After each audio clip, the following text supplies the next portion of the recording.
rolling. That's a big play. No timeout being used. Somewhat surprised. I put my head down. They ran it on a toss or something? Yep, toss sweep. They're at the 43-yard line, a pickup of 2. 2nd and 8, a minute to go. Black rolls out. He throws. He's got a man diving. Catch by that man, Wemlinger, at the 26-yard line. Another sensational play. 17-yard pickup. Pass thrown to his right side. He was running to his left. Central calls timeout. Must have been an injury in the stat squad. Is is Sarah injured in the stat squad? 1st and 10 at the 26 of Central. Black back in the pocket. He's got time. He's got a man down there. It's Wemlinger. Dives. He held it for the touchdown. He beat Hughes. And a great toss by Black on a timing pattern with 50 seconds to go. It's 14-12. Reedy calls a timeout. And we'll be back for the all-important 2. No, we're going to keep it here. It's too important. For the all-important 2. And Central may even think about using another timeout to go over what they want to do defensively. It's 14-12. Down to the wire.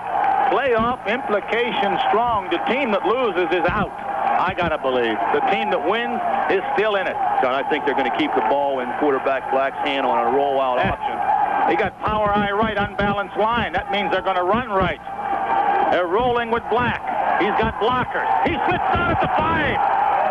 Carmine Montana there, but Black tried to cut it back. Central picked up the unbalanced line right. I'd have liked to seen him.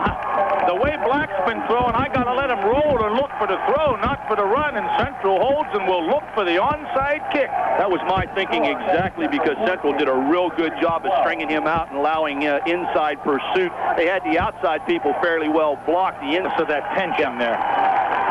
Central needs to come up with the onside kick.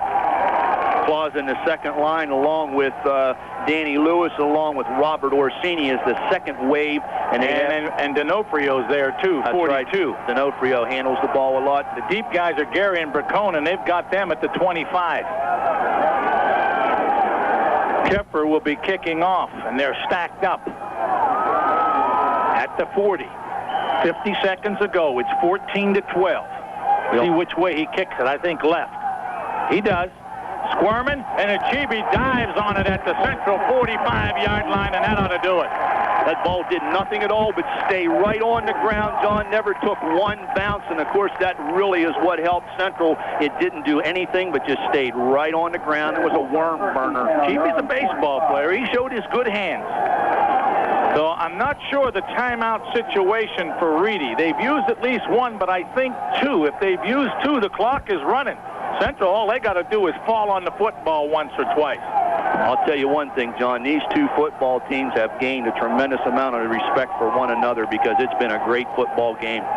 Central's got too many men on the field, and there's a flag as Claus hits the deck at the 44. They had a 12 on the field, so they're going to be penalized. The clock stopped at 30 seconds.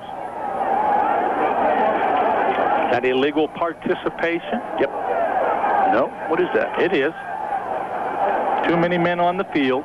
Legal participation against the Crusaders. Central will gain 33.5 points as the clock runs. This Claus will indefinitely fall on it. Wow, there's a guy jumping over the top. That's Drew Purcell. On the ball. He came from... I think he'll get about an 8.5 on that dive. That was an 8.5, folks. No doubt he came from nowhere and just simply dove over everyone. Wow. Back at the 38-yard line, 33.5 points. And if Orwell Grand Valley lost this afternoon against Thompson Ledgemont in a big point game, the Crusaders would need a victory over Toronto next week, and then think that they could be in pretty good shape. Mentioned earlier, see a lot of Newark Catholic fans across the way. In their green jackets. Claus falls on it at the 37, and that should do it. Yep. A hard-earned 14-12 Crusader victory as Greg Bain defeats his brother Timmy Bain, but the Crusaders defeat Bishop Reedy, and that's what it was all about. It was a hard-hitting, rock'em-sock'em penalty field football contest. We'll be back for the ref after these messages.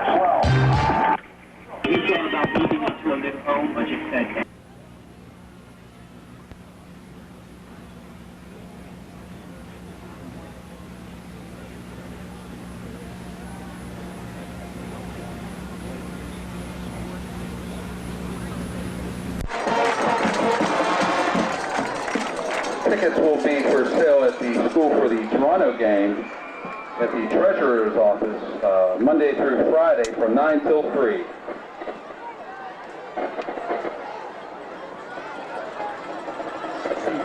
Good,